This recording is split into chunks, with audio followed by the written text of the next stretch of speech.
Aujourd'hui, grand moment dans Fast Club, hein, Nicolas, puisque nous sommes de retour au château de Villers-le-Mahieu pour réunir des voitures exceptionnelles, toutes les 911 turbo. Vous allez voir quelque chose d'absolument incroyable. Et surtout, elles sont nées en même temps, hein, le milieu des années 70, et elles continuent, et elles ont évolué beaucoup. Et à la fois, il y a les racines sur les mêmes.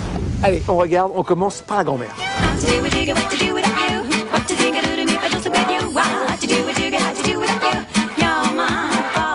Lorsque cette voiture sort, Nicolas, la Porsche 911, elle a déjà 12 ans, 13 ans, elle est très connue, mais la turbo, elle révolutionne parce qu'elle est totalement bodybuildée. On le voit avec des détails incroyables. Oui, le magnifique aileron pelle à tarte, alors qu'il y a eu du succès, mais qui n'était pas forcément C'est pas très fin. C'est pas du meilleur goût. Voilà, mais il y a une raison technique, hein, c'est qu'il y a un énorme radiateur à l'intérieur. C'est pas pour faire joli, hein, c'est parce qu'il y a une vraie raison technique. Il faut refroidir le moteur turbo. Les ailes ultra larges, ça c'est génial. Le train arrière est beaucoup plus large pour faire passer la puissance, évidemment. Cette voiture-là fait 300 chevaux. À l'époque, une 911 faisait 230 chevaux et même un peu moins. Donc c'est énorme. Et je peux vous dire qu'à grande vitesse, à l'époque, on roulait quand même assez vite, surtout qu'en Allemagne, on continue à rouler très vite. Eh bien, c'est pas une voiture très stable. Il faut faire attention. Regardez l'intérieur, vintage. Bon alors, on prévient tout de suite les puristes, hein. Le volant est pas d'origine, le tour de compteur est pas d'origine, mais sinon, c'est bon. Mais alors de toute façon, ce qui ne change absolument pas par rapport à une Porsche Carrera normale, de toute façon, c'est vraiment tout de même l'intérieur. Effectivement, il y a un meilleur équipement, mais c'est exactement la même chose. Les 5 compteurs. La seule chose qui diffère, c'est juste le petit manomètre qui est sous les yeux. Absolument. Le contour. Pour voir la pression du turbo. Exactement. Et ça changeait tout.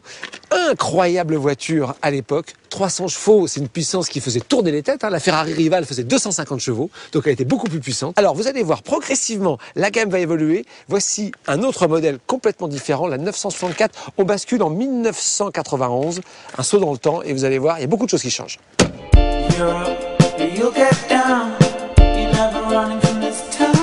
Nico, 16 ans après la sortie de celle-là, ils sortent celle-là, mais on voit qu'à l'époque, Porsche est pas en super santé financière parce qu'il y a beaucoup de changements, mais à la fois, on garde la même auto. Effectivement, c'est quasiment la même, sauf pour l'échappement, puisque dans l'ancienne, il n'y avait qu'un seul échappement sur la gauche, bon, une double sortie, et là, c'est un peu plus sympa, on a les deux doubles sorties à l'arrière, on a passé un cap finalement. Il y a plus de chevaux, il y a un peu plus de tenue de route, il y a l'ABS, donc il y a quand même des choses qui ont évolué. Enfin, en 15 ans quand même, heureusement. Hein. On va à l'intérieur, vous allez voir. On a l'habitude, on connaît. Alors, ça n'est pas la même séquence que tout à l'heure, hein. C'est bien une nouvelle voiture. En 16 ans, mis à part le double airbag, c'est quoi la différence? Alors, très franchement, le double airbag, on voit bien qu'ils n'avaient pas l'habitude à l'époque parce qu'il est vraiment super mal intégré. Oui, hein. Il est moche. Très franchement, la seule différence, l'unique différence, c'est la console centrale voilà, avec le boîte de vitesse. C'est la seule différence. Voiture un peu plus facile à conduire, mais enfin, regardez, la prochaine, en revanche, ça commence à changer beaucoup plus.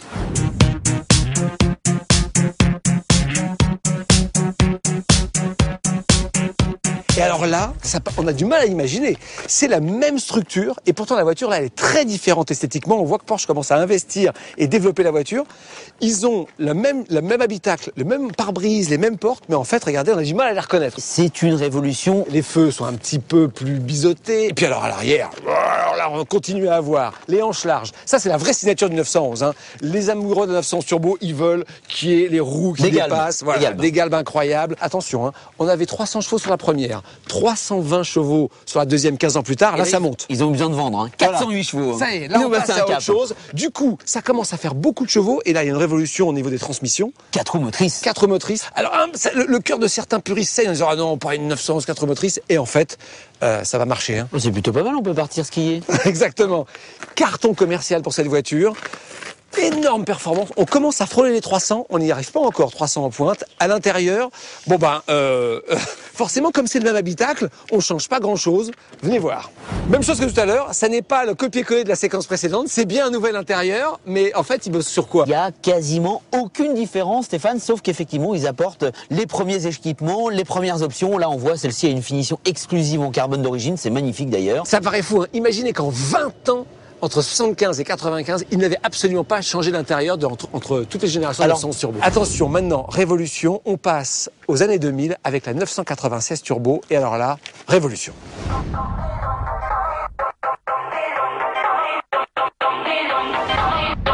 Les puristes ne se sont toujours pas remis et pourtant il fallait bien que Porsche évolue. Alors là, tout nouveau, voiture plus grosse, plus large, plus longue, un habitacle complètement changé, c'est une toute nouvelle voiture. Et au début, il y avait quand même beaucoup de gens qui regrettaient les anciennes. Maintenant, il faut imaginer 420 chevaux, de la place, la fiabilité, beaucoup moins chère à entretenir que les autres. Il y a quand même des arguments. Et puis alors on va aller à l'intérieur, vous allez voir, hein, c'est autre chose. Il y en a qui pleurent encore, mais franchement, une fois qu'on est dedans, on est bien. Hein. Il y a pour moi qu'un seul mot qui puisse résumer cette voiture, c'est efficacité. Regardez. Alors là, Nico, on change complètement. On est dans le luxe absolu. Et puis, ça y est, c'est des codes qui ont un peu démodé aussi par moment. Mais aujourd'hui, parce que ça a quand même 10 ans, mais c'est quand même un bel intérieur. Regarde, je m'amuse. Ça faisait 20 ans qu'on avait envie de s'amuser avec des sièges électriques à mémoire. Là, je peux absolument tout faire. Et t'as de la place. Exactement, il y a de la place, l'habitabilité est transformée, c'est une révolution. Enfin, une excellente position de conduire, tout est vraiment intuitif, l'intérieur c'est parfait.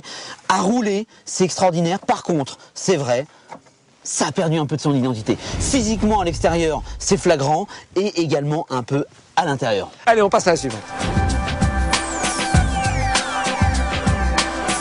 Ceux qui ne supportaient pas ce regard-là, moi j'aimais bien personnellement, mais c'est vrai qu'il y en avait plein qui l'aimaient pas, et bien seront consolés avec la nouvelle, la toute dernière. Celle-là, elle est encore au catalogue, la Porsche 997 Turbo, bientôt à la retraite, mais pas encore. Et alors là, on est tout simplement avec l'une des meilleures voitures du monde. C'est la première Porsche à avoir des LED de jour, mais c'est vrai qu'on retrouve là une voiture extrêmement bestiale, beaucoup plus radicale, exceptionnelle. Effectivement, c'est toujours aussi efficace, c'est toujours aussi rigoureux. On sait que technologiquement parlant, techniquement parlant, ils sont vraiment à la pointe. Allez, regardez, à l'intérieur, ça c'est vrai qu'on passe à autre chose. Là, pour moi, c'est la réussite totale. J'adore l'intérieur de cette voiture qui marie la tradition des anciennes avec la modernité extraordinaire. Puis alors, cet intérieur, mix carbone, cuir, je trouve ça sublime. 480 chevaux, là ça rigole plus. Imaginez qu'elle a démarré à 300 en 1975. C'est monté, c'est monté, c'est monté. On peut se rendre compte en fait au fur et à mesure des générations que effectivement l'habitabilité s'est améliorée, les performances se sont améliorées. Bon allez Nicolas, on prend la route. Une fois n'est pas coutume, c'est toi qui vas prendre la vieillerie et moi qui vais prendre la petite jeune. Ouais, c'est avec plaisir que je prends la vieillerie. Combien ça fait de chevaux? On va essayer de calculer. On va vous l'afficher là, comme le nombre de chevaux qui prennent la route. C'est parti.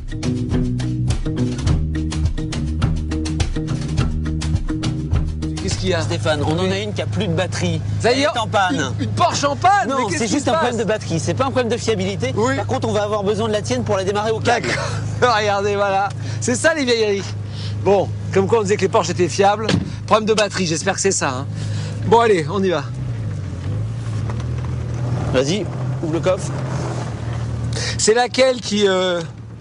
C'est la toute première, la 930. Ça y est, elle est partie. Bon, c'était bien la batterie.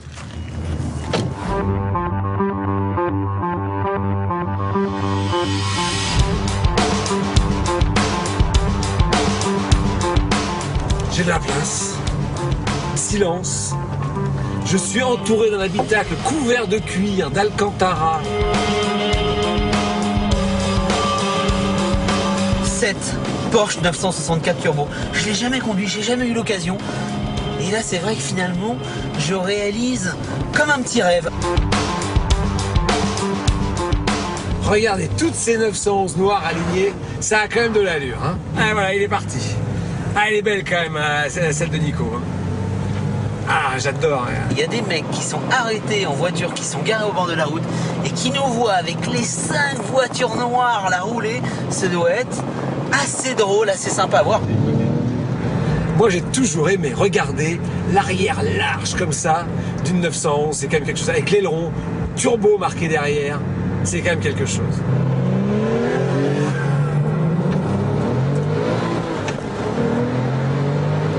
Oh, qu'est-ce que ça marche. Il y a une sorte de petit temps de réponse. Au moment où ça part pas et brutalement, ouah, vous êtes poussé, c'est complètement incroyable. C'est presque physiquement éprouvant. Vraiment, ce qui caractérisait les Porsche 911 Turbo à l'époque, c'était, on appelait ça le coup de pied au cul. Quand on appuyait sur le champignon, c'était une des rares voitures du marché à envoyer aux conducteurs, aux passagers une telle poussée qu'on était scotché au siège. Ah, ça envoie, hein, c'est complètement d'actualité. Hein.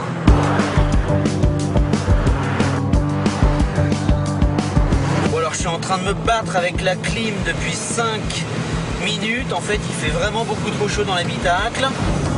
Va comprendre le mode d'emploi. Est-ce que tu rappuies un coup? Non. Et ben voilà, le bouton, il est dans la main.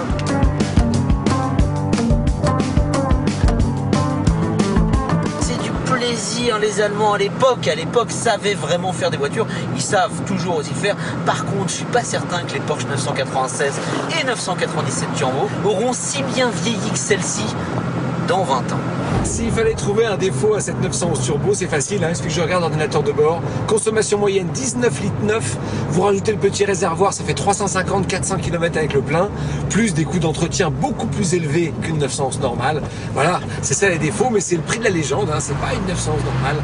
La 911 Turbo, c'est la 911 de tous les extrêmes, et forcément ça se paye, mais c'est aussi pour ça qu'on l'aime et que c'est une légende.